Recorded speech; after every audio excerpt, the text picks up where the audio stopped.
Hello, everyone, and welcome back to Cyrus Webb Presents here on Amazon Live. I'm your host, Cyrus Webb. Glad you all could join us once again. If you guys are new to us on the Amazon platform, welcome. Glad you could join us here on Amazon.com. If you're new, make sure you guys do hit that follow button. You'll see it either here in this corner or down below. You will also see the book by our next guest. We're excited to welcome Author Seeman to our broadcast today. Tom joined me on Conversations Live, the radio show that you guys can hear on Amazon Music. But his book is called Animals I Want to See. You guys can see my copy right here. I want to talk to Tom not only about the response to the book, but also what it's been like to reflect on his life, what he's been able to achieve, and what he hopes you're able to take away from it. We are simulcasting our broadcast today, so we also want to welcome those tuning in on Facebook, LinkedIn, YouTube, X, and Instagram. If you guys have any questions or comments for Tom, we do have the chat open. I'd love to be able to have your thoughts as well. But Tom, thank you so much for spending some time with us. Appreciate it. Well, thank you for having me on. I'm excited. The pleasure is definitely all mine. As I mentioned, had a great conversation with you on the radio side, and I spoke with Leslie. I said, Leslie, I want to get him on Amazon Live so we can be able to have a more engaging conversation. So the book has been out for a while now, Tom. Talk to us about the experience. What has it been like for you to not only to reflect on your own life, but now to be able to have other people talk about what's resonated with them? Yeah, what I'm finding is that, different people are relating to different parts of the book for sure.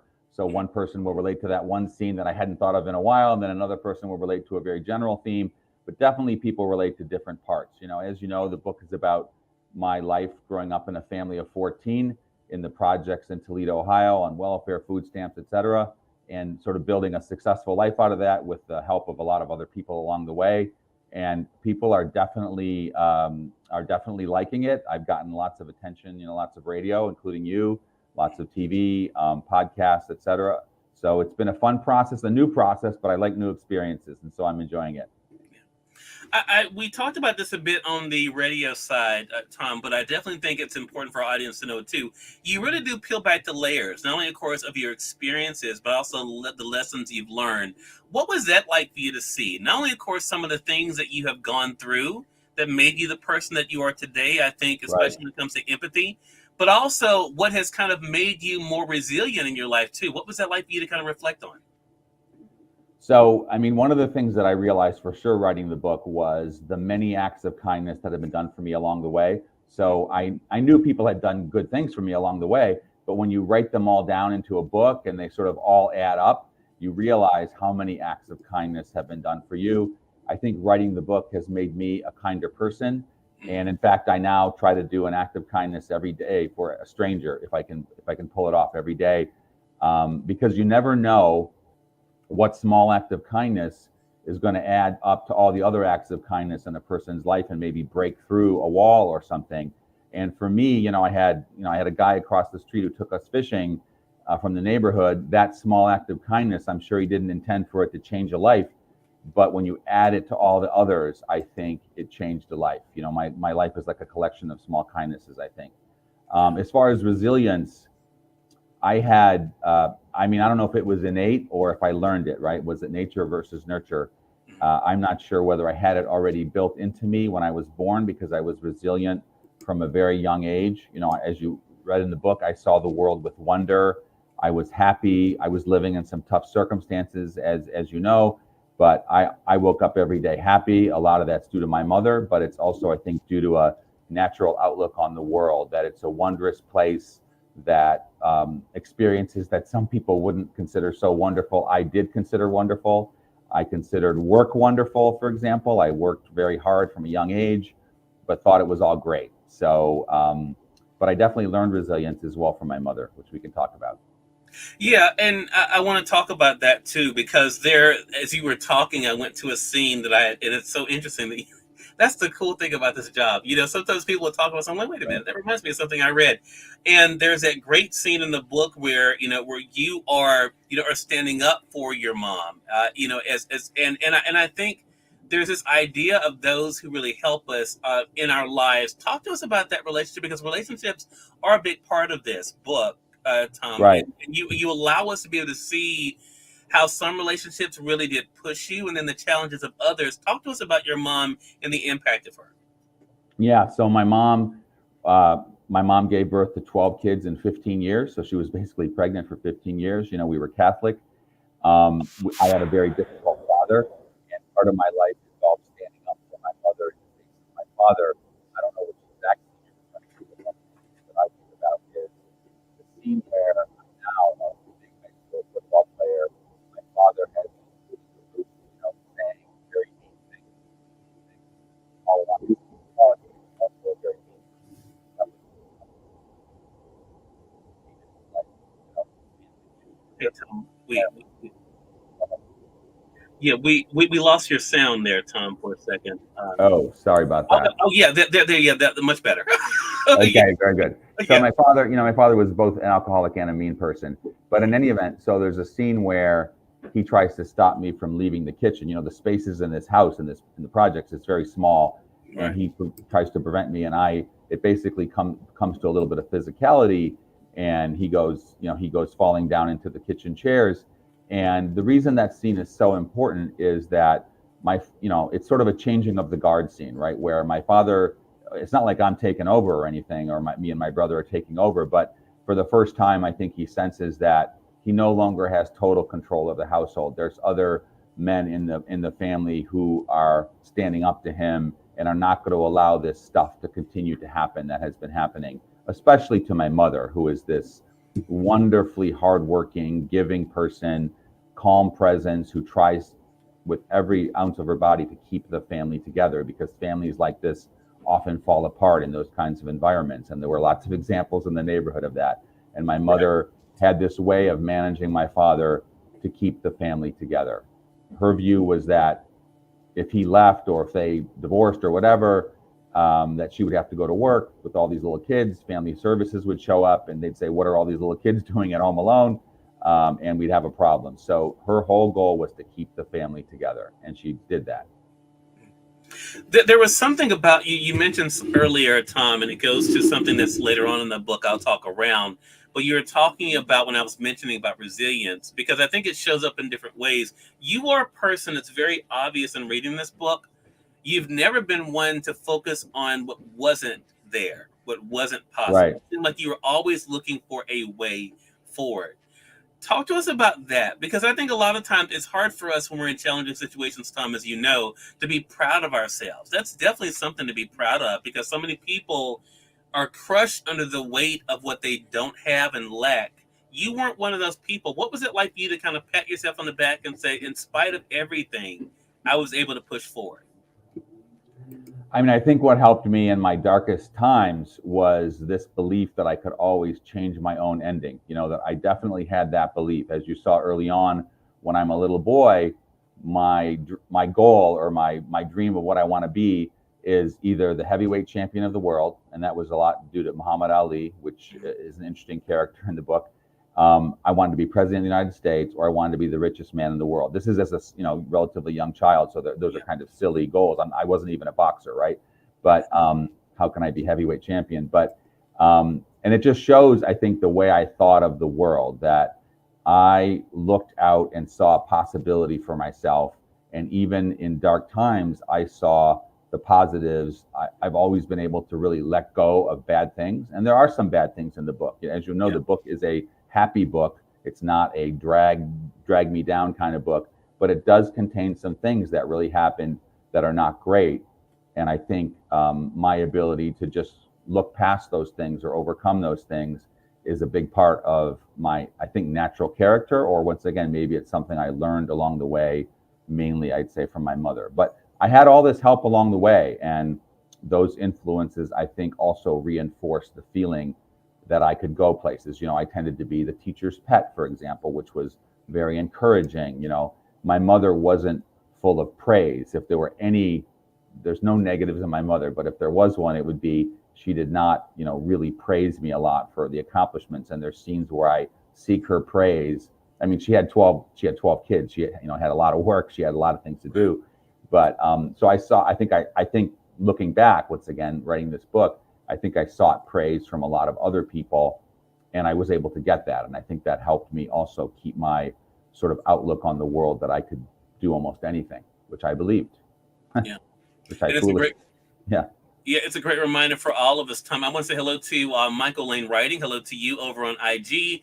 Unlock the Day on IG. Hello to you, official Ed Porter. Thank you so much for joining us. Those on Amazon, I see you guys over there as well. If you guys have any questions or comments for Tom, make sure you guys do put those in the comment section. For those who are just coming in, welcome. You all are watching Cyrus Webb Presents. Tom Seeman is our guest for this segment. He's the author of this book, Animals I Want to See. So I want to talk about your message to the younger you, because we do get to see a lot of your youth in this book and Yeah. what you went through, again going back to your mother and also your father and the relationship there. When you see the cover of this book, Tom, what do you normally say to this little boy here that's on the cover? I mean, I see, one of the reasons that photo's there is to introduce the reader to who they're going to be reading about. And you can see this look of determination in that little boy's eyes. Mm-hmm. That's why I like that photo. It's a photo actually inside our house in the projects with some of my siblings around me. That's my sister on the side there. And on the other side is an old wooden playpen that the baby, we constantly had new babies going into that playpen because my mother was giving birth almost every year.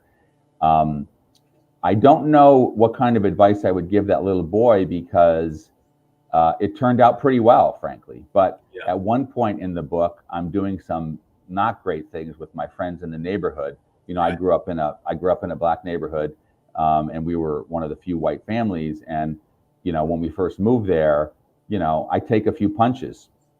Naturally, that's how things line up. But gradually, we're accepted into the community, and then some bad things continue to happen, but a lot of good things start to happen as the community just accepts you as one of theirs, and all these acts of kindness start first within the community and then move outside of the community. So if I had any advice for that boy, I would say, don't do those bad things you do, because if I had been caught, some of those things were minor crimes if we had been caught. And Right. fortunately, and I was very fearful of having a police record, frankly, because a lot of kids in the neighborhood had it, and I saw it as a limitation on my dreams if that were to happen. I was afraid of several things. I was afraid of, having a police record. I was afraid of getting a girl pregnant as I started to get older, and so I took a vow of celibacy. I took a vow that I would, as a young child, that I would never take a drink of alcohol in my life, and Mm-hmm. I've lived up to that. So I was making rules for my life along the way, but somehow when I was doing those bad things, I slipped outside of those rules for a little bit, maybe. Yeah. And I think again that is the lesson, I think, for all of us about what we can do, and even when there's bumps along the way, right, and not giving up. Hello to you, Manswell. Good to be able to see you over on the IG side. IG Live with Angela. Good to be able to see you as well over on IG as well. So let's talk about the title of the book. And again, this is interesting because when I first posted about you coming on Amazon Live, people were asking me about the titles, Animals I Want to See. There's so many things I think about after reading the book, Tom, that go with that title. For one, being aspirational, but also Right. forward looking. But talk to us about why you chose that for the title of the book, Animals I Want to See. Well, you read it right, Cyrus. So when we first moved so the book starts with us moving from a house in the projects in East Toledo, which is not a house. There's a picture of it in the beginning of the book. It's Mm-hmm. very stark. There's no trees. There's no vegetation. It's just these buildings that look like prison buildings with flat roofs, and they're brick. And we have 1/3 of one building for a family at that time of 11, 9 kids and 2 adults, two parents. And when we moved, my mother has some more kids, so we end up being 14. We get to move to another area of the projects at North Toledo, which is a single family house, which is still small, but it's great to have your own house. And behind this house is a field. And we go into this field. It's an overgrown field of weeds. And when I grow up, I realize that it's a dumping ground, right, where people just drive by in their truck and they dump their trash there.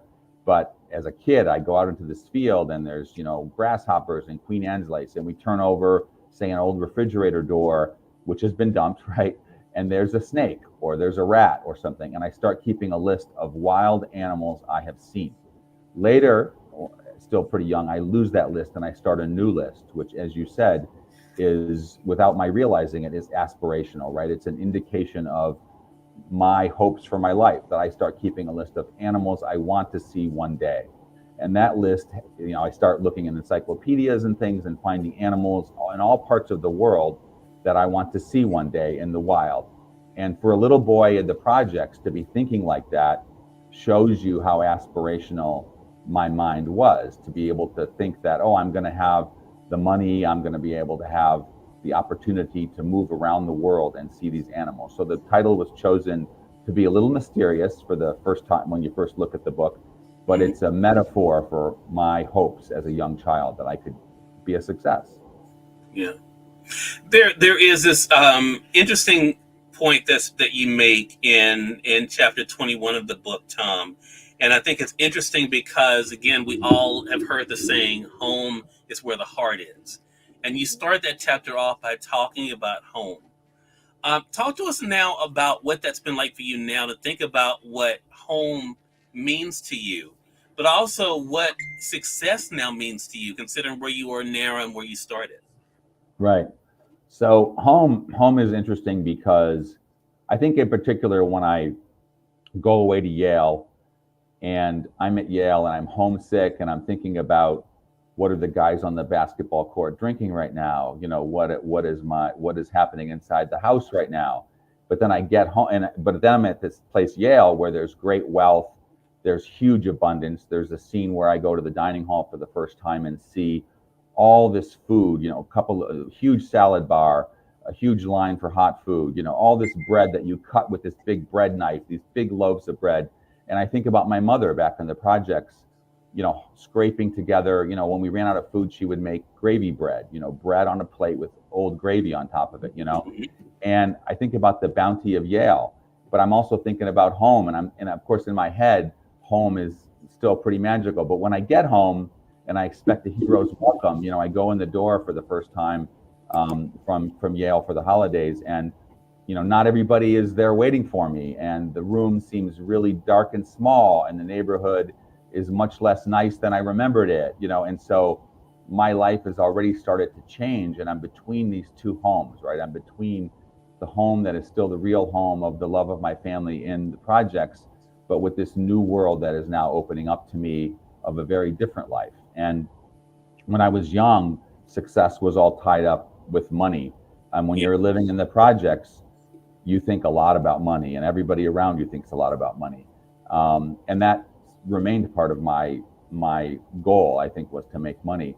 But it also is tied up in, you know, I vow early on in the book to, you know, we're asked in class when I'm in the fourth grade, what is the greatest thing each of your parents has given you? And the kids before me all stand up and say flowery things about their parents. And I stand up and I say, the greatest thing my mother has given me is that she's always there to help me. And the greatest thing my father has given me is an example of what I don't want to be. I actually said that in fourth grade. It shows you that I was an odd child, I guess, but also a very confident child. And the teacher gasped and everything. But that is also tied up in my definition of success, which is to be a good father and to have a family that's together and that loves each other, etc.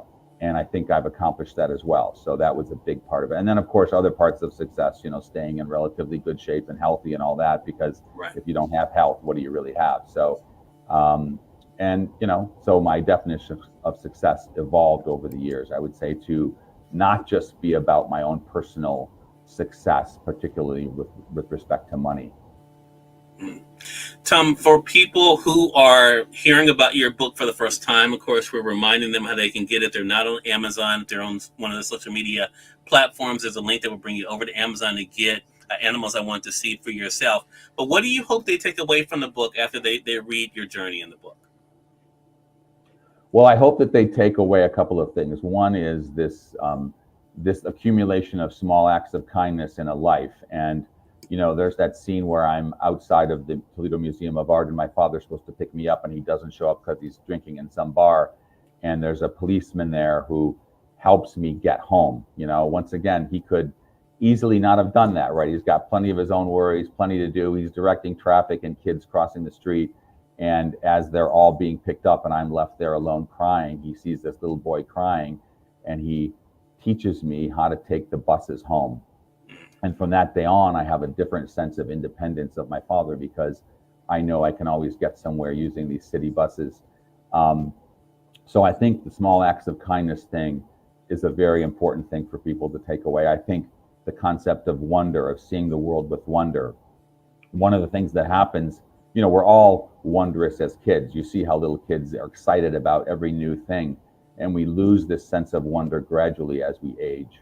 And so I've really tried hard, because I had a lot of wonder even at a, you know, medium age. I really tried hard to hang on to some of that, but of course I've lost some of that too, because of all the worries that come into your life and the things that you care about. But I think keeping that sense of wonder. And lastly, I would say, if anybody listening is in particularly hard times, you know, what I said earlier about, I always believed I could change my ending, and that, I think, brought a lot of happiness. One of the things I think is that we tend to believe the stories we tell ourselves, and if we tell ourselves we have no hope, versus we tell ourselves I have a chance, you know, and if you have a chance, I think it can lead to taking action. And I think taking action against any obstacle is always better than taking no action. So that's another point I would make. Love that. Well, great conversation with you, Tom. So glad that we could have you on Amazon here to talk about the book. Again, everyone, Tom Seeman is our guest. Animals I Want to See is the book. You guys can see it here. You can get your copy, either, of course, the hardcover or the Kindle edition here on Amazon. We have the Kindle edition highlighted there. As you guys can see, the hardcover is $23.49. It's on sale right now for 22% off here on Amazon. Or you can get the Kindle edition there for $14.99. That is 50% off, of course, the hardcover price there. Again, for you guys joining us on Facebook, LinkedIn, YouTube, there's a link that will bring you guys over to Amazon. For those tuning in on X as well as on Instagram, you'll find it in our stories there as well. Tom, really appreciate you stopping by. How can our viewers stay connected with you? I do have an author website, tomseamanauthor.com. So there's a lot of, you know, reviews there and support for the book. You know, President Bill Clinton supports the book, Deepak Chopra. I had a great interview with the Harvard Crimson. All those materials are there if they want to check that out to see what they think about the book. And I also have an audio version, which is coming out in a few days. So that's another opportunity. Yep. So it's exciting. It really is exciting. Tom, again, we appreciate you and looking forward to our next chat together. All right. Thank you so much for having me, Cyrus. I really enjoyed it. Good. I did as well. And we thank you, our viewers, for tuning in to another great segment of Cyrus Webb Presents. Until next time, you all make it a great one. We'll talk to you soon. Take care. Bye.